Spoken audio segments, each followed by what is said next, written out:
မိတ်ဆွေများအားလုံးပဲမင်္ဂလာပါခင်ဗျာအခုလောလောဆယ်တော့ကျွန်တော်တို့အဖဆရာကြီးနဲ့အတူဆရာမဟိတ်ဒီလင်းဆရာမရွှေသိတိဝင်းတို့ရဲ့နေမင်္ဂလာကိုရောက်ရှိနေတာဖြစ်ပါတယ်ခင်ဗျာ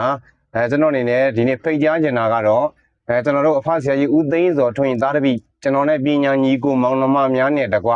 ကျွန်တော်ရဲ့သားသမီးတပည့်များအားလုံးအားတနင်္ဂနွေနေ့မှာကျွန်တော်တို့ဆရာရွှေပြည်ဟိန်းဆရာမတန်းတန်းဆိုနေမင်္ဂလာမှာရုပ်လုံးတော်အပွဲရှိပါတယ်ခင်ဗျာ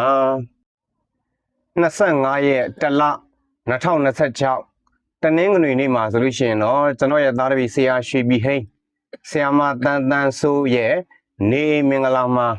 ရုပ်လုံးတော်အပွဲကျင်းပမှာဖြစ်ပါတယ်ခင်ဗျာအဖဆရာကြီးဦးသိန်းစောထွန်းမှာရုပ်လုံးတော်များအနံပူဇော်ပေးမှာဖြစ်သည့်အတွက်ကြောင့်ကျွန်တော်နဲ့ပညာညီကိုမောင်နှမများနှစ်တကွာကျွန်တော်ရဲ့သားသမီးတပည့်များအားလုံးတို့အားတနင်္ဂနွေနေ့မှာလာရောက်ကြဖို့ရာဖိတ်ခေါ်အပ်ပါတယ်ခင်ဗျာလိပ်စာကတော့ကျွန်တော်ရဲ့သားတပည့်ဆရာရွှေပြည်ဆရာမတန်းတန်းဆိုရဲ့နေမင်္ဂလာကတော့မေကင်ကုန်းဖြစ်ပါတယ်ခင်ဗျာမန္တလေးတိုင်းဒေသကြီးပသိမ်ကြီးမြို့နယ်မေကင်ကုန်းကြီးရွာဖြစ်ပါတယ်ခင်ဗျာမေကင်ကုန်းကြီးရွာမှာပြုလုပ်မှာဖြစ်ပါတယ်အခုဒီမှာမြင်နေရတဲ့ရုပ်လုံးတော်များဆိုရင်တော့ဆရာတက်လူမှဖာသိမ်ကြီးရွာမှာနေတော့ဆရာတက်လူမှဖေဆရာကြီးဦးသိန်းစောထွန်းနေမင်္ဂလာမှာရှိသောတစ်သားရုပ်လုံးတော်များအားဆရာတက်လူမှပင့်ဆောင်ပြီးတော့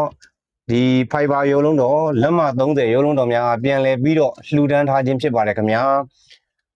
အခုအဖဆရာကြီးဦးသိန်းစောထွန်းမွန်ပြည်နယ်မုရုံမြို့သို့ပြန်လည်သွားသည့်အခါမှာပြန်လည်ပြီးတော့ပင့်ဆောင်သွားမဲ့လက်မ30ဖိုင်ဘာရုပ်လုံးတော်များဖြစ်ပါတယ်ခင်ဗျာ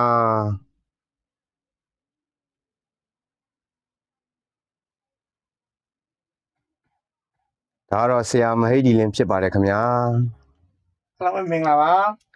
ဒါကတော့ဆရာရွှေအုပ်စုဖြစ်ပါတယ်ခင်ဗျာမင်္ဂလာပါဗျာဒါကတော့ဆရာမရွှေသိတိဝင်းဖြစ်ပါတယ်ခင်ဗျာမင်္ဂလာပါရှင့်ဒါကတော့ဆရာကြီးရွှေထက်ကျော်ဖြစ်ပါတယ်ခင်ဗျာမင်္ဂလာပါဗျာဒါတော့ကျွန်တော်တို့ရဲ့အဖဆရာကြီးဦးသိန်းစောထွန်းခေါ်ပညာသင်ရွှေတိုးဖြစ်ပါတယ်ခင်ဗျာမငဲတာအောက်ဆုံးလာဆိုင်ကိုရတယ်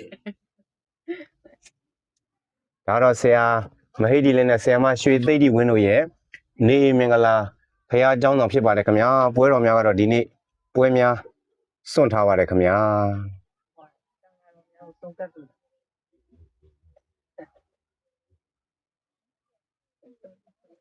ဟိုရလို့မိတ်ဆွေများအားလုံးဘိညာယောဂကင်းစင်ကွာရေကိုယ်စိတ်နဲ့ဖရာကျမ်းမာချမ်းသာတော်မူနိုင်ကြပါစေခင်ဗျာ